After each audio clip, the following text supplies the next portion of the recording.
What's up, YouTube? I have been slacking on my pregnancy vlogs. I'm so sorry, y'all. Like, I think I missed 3 weeks. We went on vacation and everything else. I kept saying I was gonna do it, and then I didn't. I'm sorry. So now we gotta catch up. I'm 20 weeks pregnant. And 2 weeks ago, they made me start insulin. And I had like a mini breakdown. Like, I was crying my eyes out in the doctor's office. I was like, no, I've been doing so good. You know, I mean, I thought it was the end of the world. Like, I did not want to be put on insulin. That's the whole reason when I found out that I was 1 point into diabetes, I was like, no, and just lost a bunch of weight and stopped eating sugar, drank nothing but water. You know, like, I wasn't playing around with that. I don't want to have needles all everywhere. You know, like, I've got a big box of needles, and it just makes me feel just helpless right now. But I mean, I'm getting better at it. I'm getting more used to it, you know. It's such a tiny little needle, you know, and I'm freaking out like the biggest baby. You know, I've got to put it in my stomach. And they're sitting here trying to teach me. I'm bawling my eyes out, and I'm like, I'm sorry. And they're just like, just stick it in. It's just a little needle. You won't feel nothing. And I'm like, I'm going to feel something. It's a needle going in my skin. I'm going to feel it. But, I mean, it took me probably about 10 minutes before I actually had the nerve to stick myself with the needle. And then I'm like, oh, I didn't even feel it, you know. So they got me on like 12 cc's of insulin in the morning and then 36 at night. I only got to take it twice. And I've gotten used to it. And I don't feel any different. You know, like when I inject it, I don't feel anything. And, you know, I'm with a support group on Facebook or whatever, and I was telling them my story, and then I had a bunch of other women that were like, yeah, we're pregnant, and it don't matter how good your numbers are, they want you to take insulin because it's safer for your baby. Because no matter how good your numbers are, no matter how well maintained your diabetes is, being pregnant, the farther along you get, the more your placenta just warps your pancreas, and you know, which creates your insulin. It makes you more insulin resistant the farther along you go. So I'm dealing with that. It's not so bad no more. I forget every once in a while to take my insulin, but most part I'm doing good. And I had the ultrasound to where, you know, they did the whole anatomy, which, you know, I already took that test early on where they, you know, the blood test where they said it was going to be a boy. But, you know, my kids was holding on to that 2-3% that they're wrong. And, you know, no, we seen the whole little wee and everything on the ultrasound a few days ago. So, no chance, boys. I'm sorry. Bless their hearts. I'm happy. I think it's dope being a full mother of all boys. 6 boys, you know, 5 of my own, my stepson, they're all my boys. You know, I love them. I feel like I always got to explain that, and I don't know why. I mean, I don't never want, which me and his mother got the greatest relationship. I love his mother. She is wonderful, amazing. And she's got three girls, and then my stepson. And where the hell? Oh, where I get off on the wrong exit over here. Okay. But, you know, I don't never want to take like I'm taking away that, like, that's her child. You know, she's his mama. I'm stepmama. He's got 2 mamas that love him, but that's mama. You know what I mean? I don't know. I always feel like I gotta explain that. Whatever. But everything on the ultrasound was good. The baby's about 12 ounces. They said perfect weight where I'm at. They looked at like my cervix. They said it was long and perfect the way they want it to be. So, you know, everything is looking good. They said something about a stomach bubble. I don't know, I never heard of this before, but they were like, we couldn't see the stomach bubble this time, but it's nothing to worry about. But when you say that to me, then I'm like, you know, what if it is something to worry about? And I mean, you said you couldn't find it, so, you know, but she's like, not a big deal. And I'm like, well, what if you couldn't find it the next, because she was like, we'll probably see it the next time. I'm like, well, what if you can't see it? And she's like, well, then that means like there's something with the esophagus or not swallowing right. And I'm just like, she's like, but don't worry, I'm a worrier, so I'm trying not to. I'm like, everything's gonna be okay, but pray for me, y'all. Pray everything's okay. And what else? Vacation was awesome. The stay was awesome. I mean, I was kind of upset that we couldn't be on the beach because that red tide. If you guys don't know what red tide is, it's like an algae bloom, and it usually happens every year, but nobody ever hears about it, I guess, unless you're from Florida or, you know, where it happens. But they're like, you know, nobody ever talks about it because it's really not even a big deal. But this year it's a huge deal, and it's went way super crazy over some chemical spill or something that happened down there. I don't know. But I mean, we was in Sarasota, and we probably went to 6 beaches all the way from Sarasota up to Clearwater. And every beach was full of dead fish. And I'm talking about huge fish, little puffer fish, eels, all dead fish, just all across the down, right where the water is. And the smell, oh my God, the smell was horrible. Like, I mean, as soon as you get close to it, and that dead fish smell, and it's taking your breath away.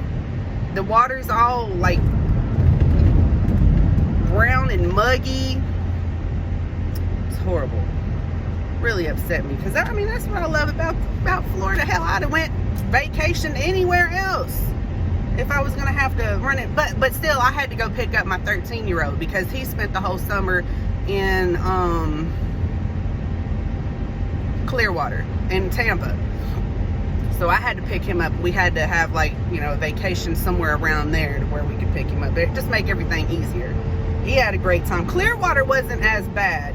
And then I've had a couple of my friends that also went to Panama City. Perfect. Panama City beach is perfect right now, so it hadn't been affected. I wish I could have at least went up there just to see it for a second, but I think that's out the way. It was already a 10.5-hour drive, so we didn't bother with that. And I was mad that I wanted to get a rental, but because I always like taking rentals instead of my own car. But a rental, y'all, I've always gotten rentals, and I've always got the minivan, and I've never paid more than like $500, maybe $600 for a whole week vacation, right? They're charging $1,300 for a week rental minivan right now. Isn't that insane? And then they try to come up with some bull crap that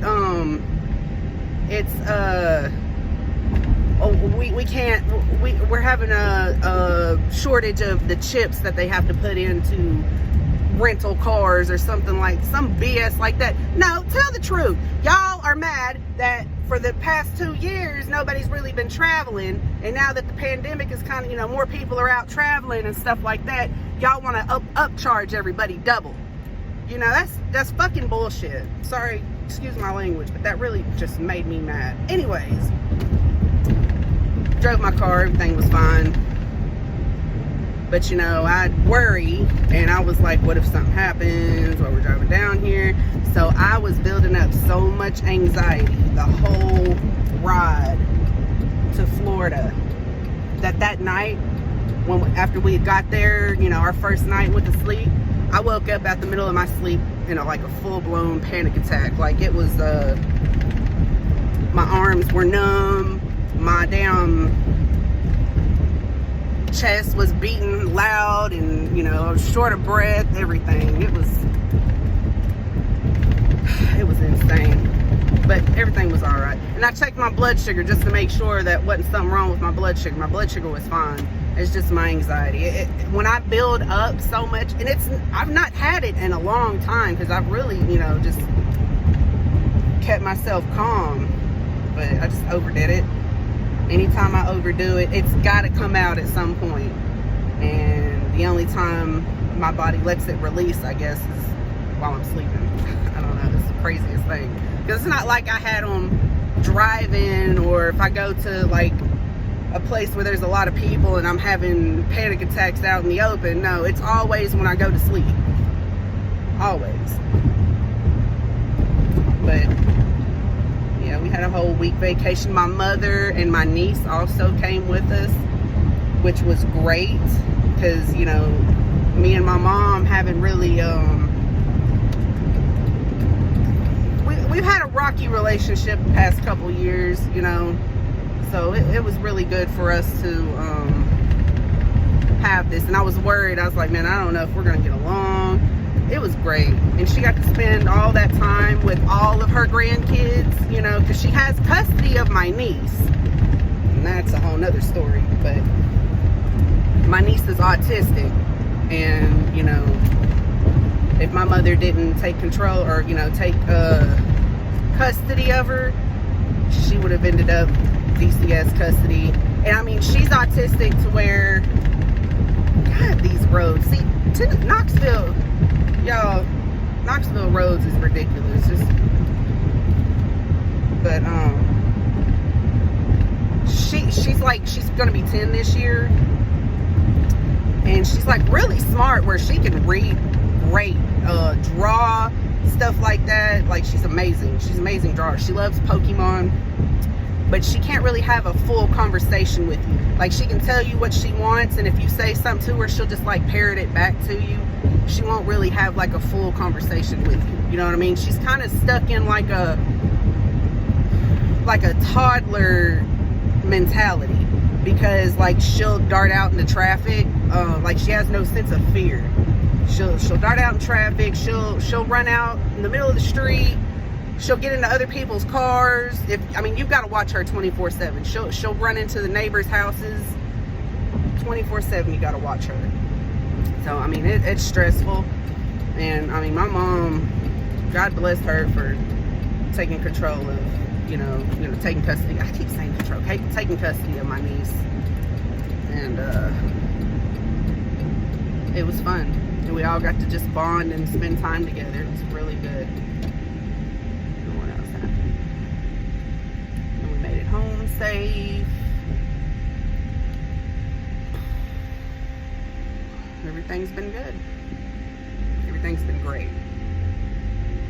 I've been feeling like the baby, like still like on the inside. I'm not really feeling nothing on the outside, but like the baby jerking and stuff like that.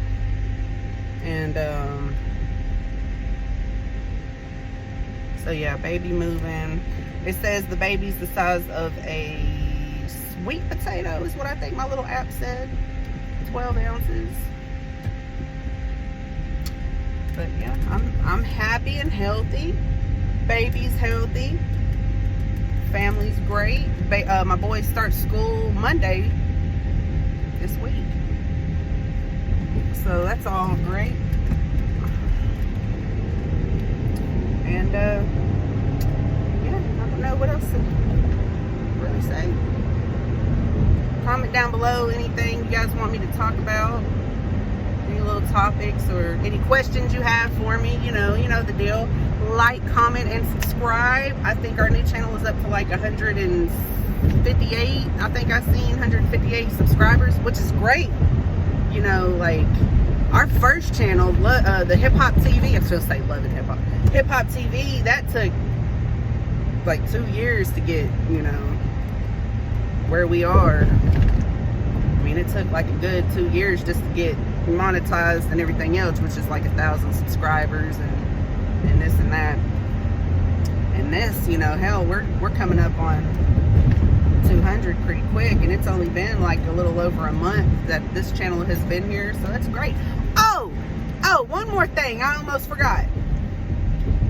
Remember I had set up the Amazon pregnancy gift registry or whatever. I'll put the link in this video too. But I want to give a shout out to Charity. She sent me a high chair and like some teething keys. I was like, oh, that is so sweet. Thank you. Thank you. I didn't want to say your last name. I didn't know if, you know. But Charity, you're awesome. But that's it. Like, comment, subscribe, and comment. Let me know what you guys want to talk about. But I'm out. Peace.